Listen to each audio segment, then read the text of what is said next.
Hoje a gente precisa falar sobre os bancos, né? Será que o setor de bancos morreu? Será que ele não é mais o queridinho dos investidores? Será que depois de um ano de 2020, muitas pessoas ficaram pensando, caramba, será que banco vai mesmo bem na crise? Bom, eu quero trazer vários dados fazendo uma comparação entre os 4 principais bancos, né? Os bancões que a gente tem, como Banco do Brasil, Bradesco, Santander e Itaú, pra gente tentar entender o que mudou nesse setor de bancos e o que talvez a gente pode esperar para daqui para frente. E claro, né, gente, em como talvez a gente ainda pode encaixar esse setor dentro da nossa carteira de investimentos, beleza? Mas antes, eu já quero pedir para vocês se inscreverem aqui no canal, não custa nada, não vai cair um dedo, não vai cair um braço. Vou pedir para deixar um like, gente, e me acompanharem até o final do vídeo. Vale ressaltar também que algumas imagens que eu vou utilizar aqui, tá, gente, fazem parte de um relatório da Levante, onde eles fizeram realmente um comparativo entre os bancos e trouxeram no detalhe o resultado de cada um deles. Para facilitar, eu vou deixar ele aqui na descrição, mas eu vou trazer algumas imagens que eu considero bem importantes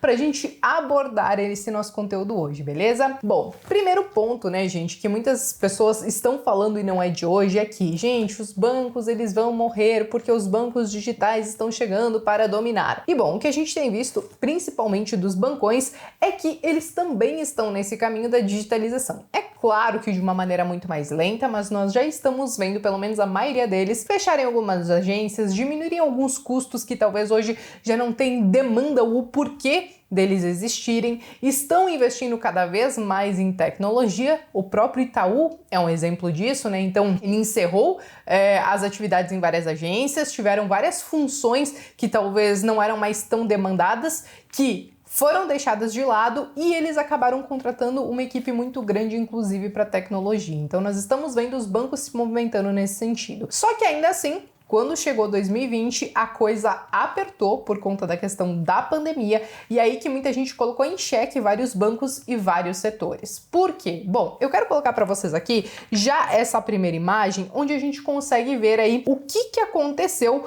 com o lucro líquido, com o PDD, quando a gente faz um comparativo entre 2019 e 2020. Lembrando que em 2019 a gente não tinha ainda, né, toda aquela crise do coronavírus estourada aqui no Brasil, mas em 2020 sim. Então, como a gente pode ver, o lucro líquido ajustado de todos os bancos em 2020 acabou caindo nessa comparação. E o que a gente pode ver, que até parece uma coincidência, né, é justamente a linha do PDD, né, que é a provisão de devedores duvidosos, subindo muito. Então, a gente viu aqui que Itaú e Banco do Brasil parece que foram os campeões em ter as suas linhas de crédito, né, ou PDD, na verdade, subindo muito. E quando a gente fala do lucro líquido ajustado, a gente também tem Banco do Brasil e Itaú sofrendo um pouco mais nessa comparação. Quer dizer que, teoricamente, os bancos foram mal em 2020? Na minha opinião, gente, não. Eles continuaram entregando lucro. Quando eu penso em empresas, eu quero ser sócia dessa empresa, não vou ficar olhando toda hora a cotação da ação, porque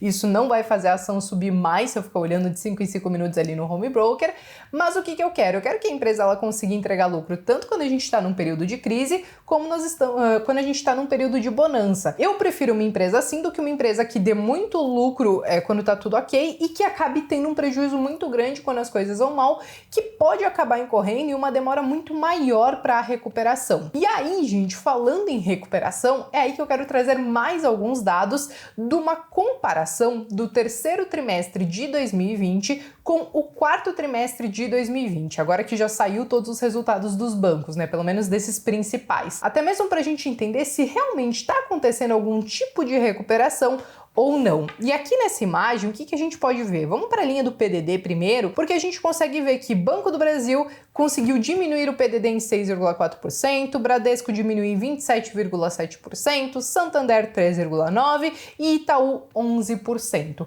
Então a linha do PDD, ela começou a diminuir ao longo, né, desses últimos trimestres, mostrando que talvez a provisão de devedores duvidosos, né, ou seja, aquele risco de talvez tomar um calote, diminuiu também, conforme algumas soluções para essa nossa crise foram aparecendo, ainda que a gente esteja vivendo essa crise e ela não esteja solucionada. Agora, voltando para a imagem e falando do lucro líquido, a gente viu, consequentemente, o Bradesco, por exemplo, entregando um lucro líquido 35,2% maior do que o terceiro TRI, e quando a gente fala de Itaú 7,1%, Santander 1,4% e Banco do Brasil 6,1%. Isso claramente mostra para mim que os bancos eles estão se recuperando, talvez daquele pior momento que a gente viu, que foi o segundo trimestre e o terceiro trimestre de 2020. Ao meu ver, eles devem continuar se recuperando em 2021.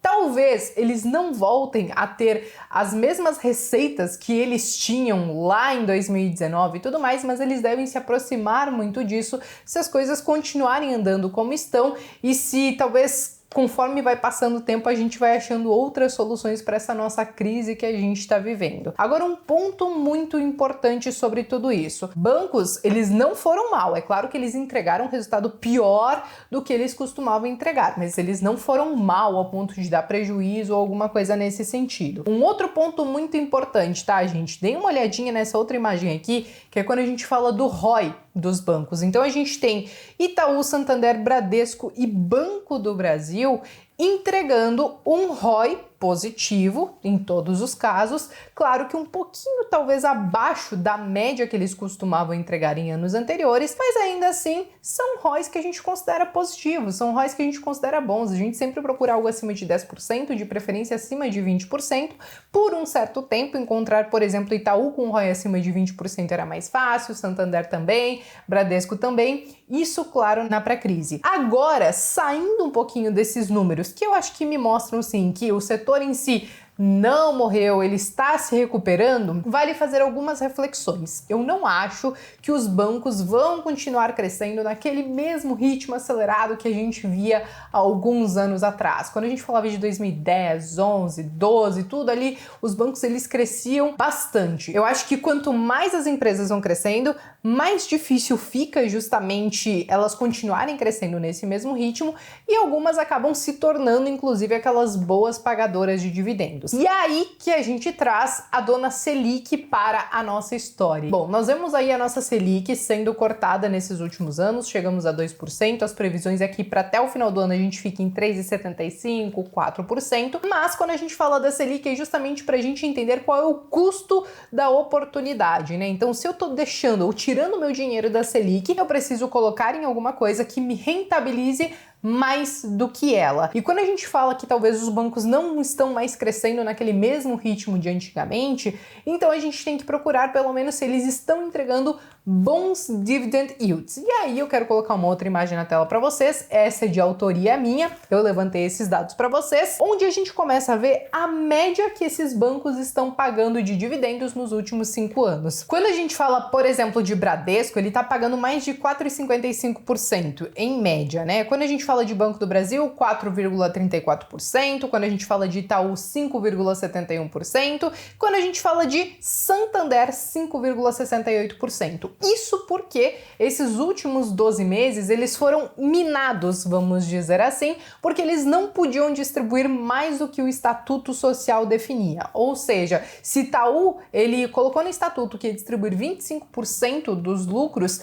ele não poderia distribuir mais do que isso e era isso e não tinha nem discussão. Isso, na verdade, foi aí uma instrução da CVM em todo esse período de crise que a gente passou. Muitas pessoas devem olhar para essa média desses dividendos e não devem achar lá grande coisa, mas como eu falei para vocês, foram minados por 2020 e agora, em 2021, quando os bancos puderem voltar a distribuir mais do que o Estatuto Social, esses dividend yields, eles podem, inclusive, aumentar um pouco mais, né? Eu acho que sim, quando a gente fala, então, do risco-oportunidade, você está falando aí de talvez um setor que ele é um pouquinho mais conservador quando a gente fala de renda variável, né? Não é aquela coisa que vai te trazer gigantescos retornos porque você toma um risco muito grande. Na verdade, eu olho para os bancos com risco baixo e um retorno de acordo com esse risco, mas ainda assim, quando você fala dos dividendos, você está ganhando mais, por exemplo, do que muitos títulos de renda fixa. De qualquer maneira, gente, eu continuo com bancos na minha carteira. Para quem me acompanha sabe que eu tenho o Banco do Brasil, sabe que eu tenho Itaúsa, sabe que eu tenho inclusive o Banco ABC, né, que não está aqui hoje nesse nosso vídeo, mas enfim, eu continuo acreditando nos bancos, continuo olhando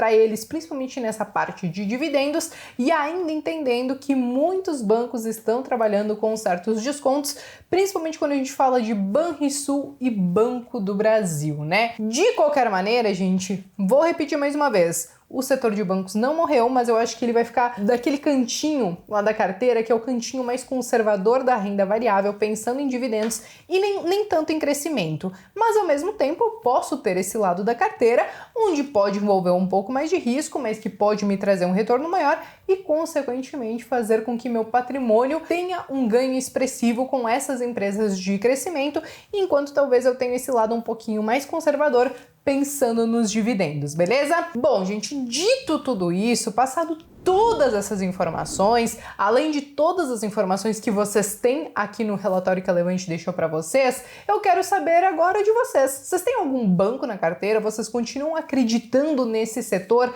Pelo menos pensando nessa questão dos dividendos? Escreva aqui nos comentários que eu quero saber e eu vejo vocês então no próximo vídeo.